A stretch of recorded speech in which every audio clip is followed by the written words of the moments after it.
Bonjour et bienvenue dans cette vidéo dans laquelle on va revenir sur l'attaque iranienne sur Israël qui a eu lieu dans la nuit du 13 au 14 avril, dans laquelle plus de 300 missiles ont été tirés, dont plus de 120 missiles balistiques, 30 missiles de croisière et probablement plus de 150 drones kamikazes type Shahed amélioré, avec seulement 9 missiles qui ont réussi à passer, qui ont touché 2 bases, en réussissant à endommager seulement un Hercule C-130. Donc c'est évidemment un énorme succès de la défense aérienne et la défense antimissile israélienne. Et c'est justement ça qu'on va regarder. Comment est-ce qu'ils ont réussi à intercepter tous ces missiles avec une telle efficacité? Avant de continuer, un petit mot de notre partenaire NordVPN, grâce auquel vous aurez une sécurisation absolue de votre connexion Internet. Parce qu'en plus d'être un VPN classique qui vous permet par exemple de vous connecter dans une nouvelle zone, ce qui permet d'accéder à des services en avance, par exemple des plateformes de streaming qui vont avoir du contenu aux États-Unis quand il n'est pas sorti en Europe, ça vous permet d'avoir un chiffrement complet de votre flux de données. Par exemple, si vous faites du télétravail, il faut une sécurisation absolue, ou si vous vous connectez sur des réseaux Wi-Fi ouverts dans les aéroports et dans les hôtels. Mais en plus, il y a des services spécifiques. Il y a des serveurs spécialisés en fonction de votre utilisation pour le peer-to-peer ou également pour accéder au dark web. En plus, il y aura une surveillance justement des fuites de données qui auraient pu avoir lieu avec vos informations sur le dark web. Et il y a même une protection contre les menaces, les pubs, les trackers et contre les fichiers malveillants ainsi que contre les vulnérabilités de votre ordinateur.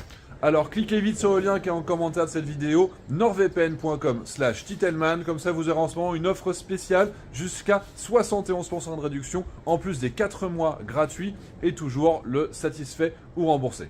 Allez, on retourne à notre vidéo. D'abord, il faut comprendre qu'il y a différents types de vecteurs qui sont utilisés par l'Iran. Ils en ont des catégories absolument colossales. Ils ont une liste de missiles qui pourraient tirer sur des distances aussi importantes qu'entre l'Iran et Israël qui est gigantesque. On va les catégoriser en plusieurs systèmes. D'abord, ce qu'on appelle les drones kamikazes, qui en fait sont des missiles low cost, qui sont propulsés avec des hélices. Le plus connu, évidemment, c'est le Shahed, qui est utilisé par la Russie contre l'Ukraine, qui va voler à 180 km/h, qui n'a absolument rien de furtif, qui n'a pas de capacité à se défendre, qui n'envoie pas de leurre, en tout cas dans les premières générations qui ont été déployées. Et donc, logiquement, il y a un taux d'interception qui est très élevé contre ces systèmes. On sait par exemple que l'Ukraine, c'est entre 80 et 90% de ses missiles sont interceptés, et quand il y a un système de défense aérien qui est dense, c'est plutôt 100%. La deuxième catégorie, c'est ce qu'on appelle les missiles de croisière. Donc là, on va être subsonique, on va approcher de 800-900 km/h, avec des trajectoires qui parfois peuvent être surbaissées pour éviter d'être détectés par les radars, ou en tout cas les radars qui vont être basés au sol. Et là, encore une fois, l'Iran a montré qu'ils en avaient une longue catégorie. Ils en ont également fourni à leurs alliés, à leurs proxys, comme par exemple les Houthis, qui avaient réussi à taper, y compris sur le territoire de l'Arabie Saoudite, et des attaques jusque sur les Émirats Arabes Unis. Donc on sait qu'ils ont ces missiles en grande quantité, ils en ont tiré également. Ça, jusque-là, on pensait que c'était des systèmes qui étaient relativement faciles à intercepter, puisque la défense aérienne israélienne a une excellente réputation.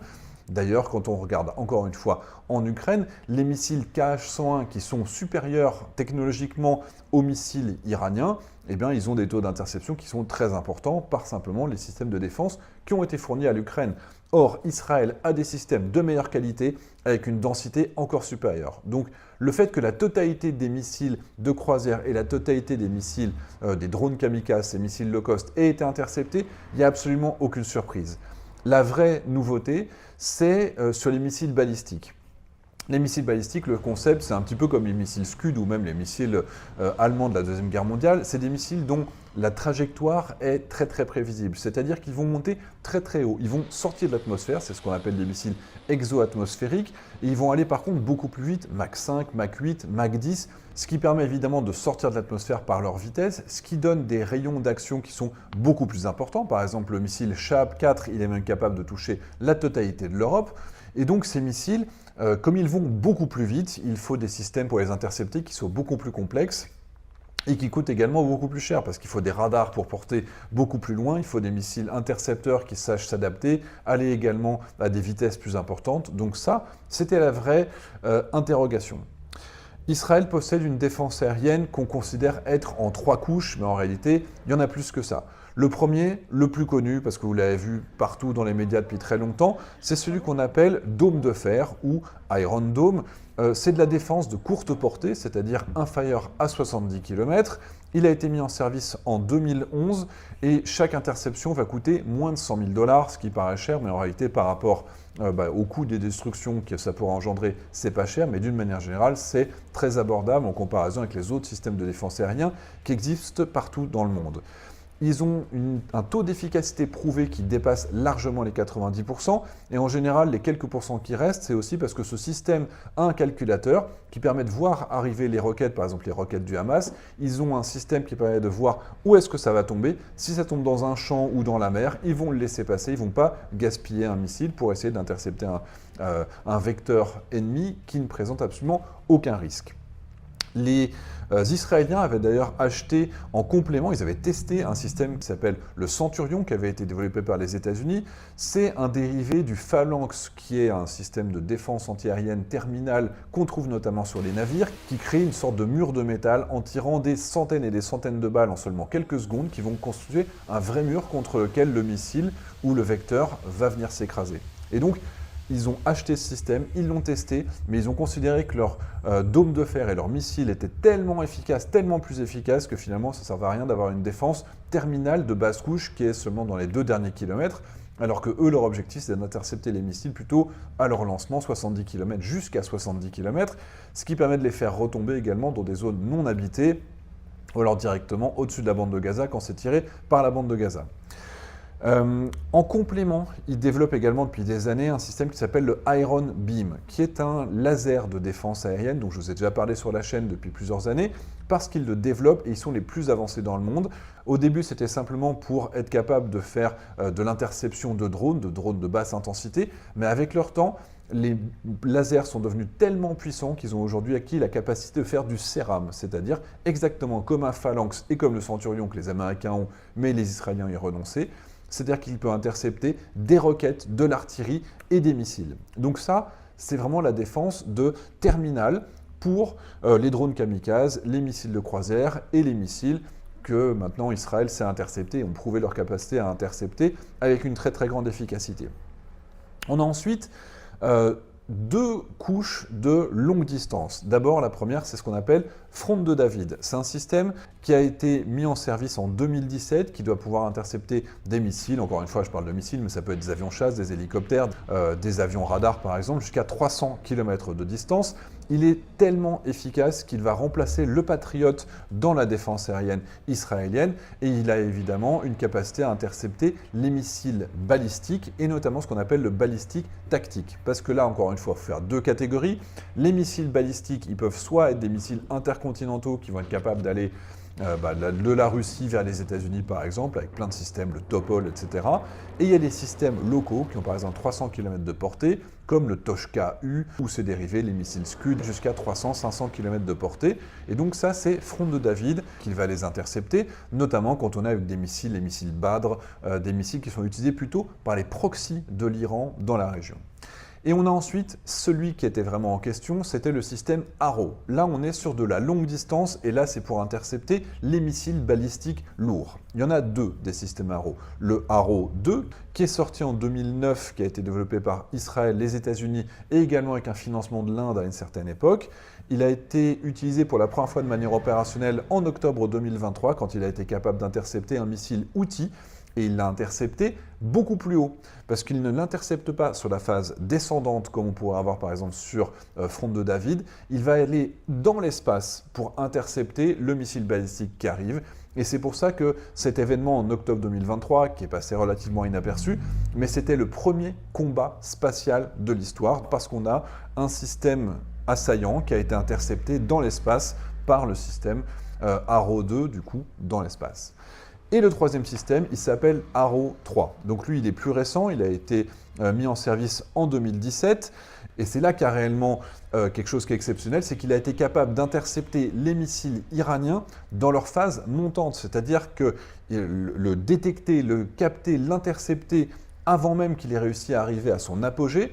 Donc ça, c'est vraiment le grand succès, parce que ça veut dire qu'ils ont été interceptés les missiles quand ils étaient probablement encore au-dessus de l'Iran ou encore au-dessus de la Syrie. Ça retombe même pas sur le territoire israélien. Donc là, encore une fois, très grande efficacité, avec l'aide, néanmoins, il faut le savoir, des alliés qui étaient dans la région, pour plusieurs raisons. D'abord parce que l'Iran a annoncé 2 jours avant son attaque, c'est-à-dire probablement le 11 avril, ils ont annoncé aux pays arabes de la région qu'ils allaient lancer une attaque contre Israël, avec pour objectif que ces pays-là ne se sentent pas attaqués par l'Iran et ne répliquent pas en attaquant l'Iran de leur côté. Sauf que les pays arabes ont trahi l'Iran et ont fourni l'information à Israël, ce qui a permis évidemment d'avoir un préavis qui était intéressant pour Israël, mais aussi pour ses alliés. Les États-Unis, la France, la Grande-Bretagne, tous les pays qui ont des bateaux dans la région, qui ont des bases au sol dans la région, ont pu participer à cette interception, par exemple avec des missiles Patriot PAC-3, qui peuvent également intercepter ces missiles balistiques. Et puis il faut comprendre que quand on a un tel préavis, puisqu'ils ont également des radars très importants en Israël, des radars très efficaces, on va par exemple penser au radar M2080 Green Pine, qui va avec le Arrow 3, qui a une portée opérationnelle de plus de 900 km. Donc ils vont voir les systèmes arriver avec un grand préavis, mais en plus, Israël a des avions radars qu'on appelle AWACS, mais AWACS en réalité c'est le terme générique parce qu'Israël possède un radar embarqué qui s'appelle le ELW2090, qui est considéré, quand il a été rendu opérationnel à la fin des années 2000, comme le plus efficace du monde, notamment contre les systèmes balistiques, parce qu'il a une capacité de les détecter à plus de 5000 km de distance, donc on imagine la puissance embarquée. D'ailleurs, il y a d'autres pays qui s'y sont intéressés, même la Chine voulait l'acheter à une période, et c'est l'Inde qui a acquis le système. On parle souvent de l'Inde comme quoi ils ont des systèmes Beriev A50 ou Ilyushin A50 d'avions radar, mais en fait, l'avion radar, c'est juste un Ilyushin 76, mais c'est le radar israélien qui est à bord. Contrairement à ce qu'on voit souvent sur Internet, ce n'est pas une technologie russe qu'ils ont achetée récemment, c'est l'avion russe Ilyushin 76, parce que l'Inde avait déjà des Ilyushin 76 pour plein d'autres missions, et ils ont mis une technologie israélienne à bord qui coûte beaucoup plus cher qu'un simple avion, parce que c'est un simple avion de ligne tel qu'ils l'ont acheté en Russie. Et donc, ces radars aéroportés d'une puissance absolument incroyable ont été capables de voir également les missiles arriver. Et donc les missiles et les drones kamikazes. Et quand vous avez même 1000 km de portée opérationnelle de votre radar et que vous avez des drones kamikazes qui arrivent à 180 km/h, ça vous donne 4-5 heures de préavis pour pouvoir les intercepter. Et donc Israël a fait décoller ses F-15 avec des missiles anti-aériens air-air et ils ont été capables de détruire une bonne partie de ces missiles de basse intensité avant même qu'ils s'approchent et qu'ils soient confrontés à dômes de fer par exemple. Donc il faut vraiment voir les différentes couches comme une globalité. On a les couches terrestres qui ont prouvé leur efficacité 1000 fois, dômes de fer. On a les couches intermédiaires, fronde de David, qui ont été également efficaces, notamment contre les missiles intermédiaires. On a Arrow 2 qui avait prouvé son efficacité déjà et maintenant elle est confirmée. Et on a Arrow 3 maintenant qui prouve qu'il est capable d'intercepter des missiles balistiques iraniens pendant leur phase de montée. Et ça, c'est la vraie réussite technologique. Néanmoins, il faut quand même aussi se poser la question, est-ce que l'Iran a vraiment utilisé ces missiles les plus efficaces, parce qu'ils disent qu'ils ont des nouvelles générations que là, a priori, ils n'ont pas utilisé. On n'a pas de transparence encore aujourd'hui sur quel type de missiles ont été tirés. Dans tous les cas, quand on dit un missile plus performant, plus efficace, c'est soit des missiles qui ont une trajectoire qui va pouvoir changer pendant la descente, soit c'est un missile qui va pouvoir larguer différentes têtes, comme par exemple les missiles nucléaires français. Il y a un seul missile qui va lâcher différentes têtes qui vont aller à différents endroits, parfois des leurres, parfois des vraies cibles, mais dans tous les cas, Arrow 3 est capable d'intercepter maintenant le missile quand il est en phase de montée. Donc il n'y a pas de problème, même un missile plus élaboré, a priori, serait intercepté et serait détruit par la défense aérienne israélienne. Et puis, on peut aussi considérer que le volume n'y était pas. On sait que l'Iran possède certainement des milliers et des milliers de missiles de croisière, balistiques et des drones kamikazes. Ils en ont utilisé 300. C'était une réponse au bombardement de leur ambassade et au fait que l'Israël avait réussi à cibler 2 de leurs généraux importants. Donc, ils ont fait cette réponse. En termes de marketing, ils sont contents. Ils font une démonstration qu'ils estiment être une démonstration de force puisqu'ils ont lancé des centaines de missiles.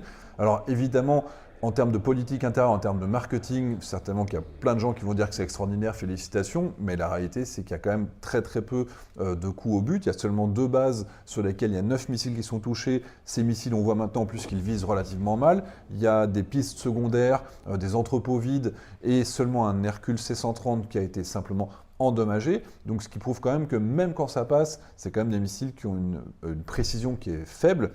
Et donc, globalement, la question qui se pose maintenant, c'est qu'est-ce qui se passerait si l'Iran envoyait vraiment la totalité de tout ce qu'ils ont, s'ils tiraient vraiment? Est-ce que la totalité de leurs missiles serait interceptée? Est-ce qu'on aurait 99% de taux d'interception également? Arrow 3, combien est-ce qu'ils sont capables d'intercepter de missiles balistiques en même temps? Est-ce que les États-Unis seraient positionnés? Est-ce que les navires seraient positionnés également? Est-ce que les avions de chasse israéliens, américains qui sont présents dans la zone, notamment sur les porte-avions, pourraient aller intercepter, pourraient détruire les lanceurs de ces missiles? Parce qu'une fois qu'ils ont tiré des missiles, il faut recharger le lanceur et pour pouvoir en tirer un deuxième. Donc est-ce qu'ils pourraient aller intercepter et détruire ces lanceurs avant qu'ils tirent des nouvelles salves? Voilà, donc c'est ça la réelle question. Jusqu'à où Israël est capable de résister? Est-ce qu'ils ont résisté parce qu'ils en ont tiré simplement 300 ou est-ce que réellement ils pourraient intercepter des milliers de missiles en ajoutant par exemple tous les proxys de l'Iran qui pourraient également toucher Israël avec des missiles de basse intensité comme on l'a vu avec Gaza depuis maintenant à partir du mois d'octobre. Voilà, donc vraie interrogation pour l'avenir. Dans tous les cas, ça consomme énormément de défense aérienne, ce qui est très mauvais pour l'Ukraine, puisqu'une partie de la défense aérienne israélienne est fournie également par les États-Unis. Et donc, il y a une concurrence entre les 2 théâtres et une partie de la défense aérienne qui était destinée à l'Ukraine. On sait qu'elle avait déjà été réorientée vers Israël et on verra bien, évidemment, si ça continue dans ce sens-là. En tout cas, il ne faudrait pas que la région s'embrasse davantage, puisque ce serait négatif pour tout le monde. Mais si Israël se contente d'une réponse proportionnée, voire pas de réponse du tout, comme demandent les États-Unis, une réponse proportionnée, ça pourrait vouloir dire simplement détruire les lanceurs de ces missiles, les sites de lancement, mais pas aller jusqu'à détruire les usines de production, ne pas aller jusqu'à détruire les emplacements sur lesquels on sait qu'ils font de l'enrichissement nucléaire. Ça, ce serait peut-être une réponse qui serait considérée comme proportionnée. Et dans un deuxième temps, peut-être que ce pourrait s'apaiser. C'est ce qu'on souhaite, en tout cas, pour tout le monde. J'espère que ça vous a plu. N'hésitez pas à poser des questions comme d'habitude. J'essaierai d'y répondre et de manière la plus technique possible. À très vite.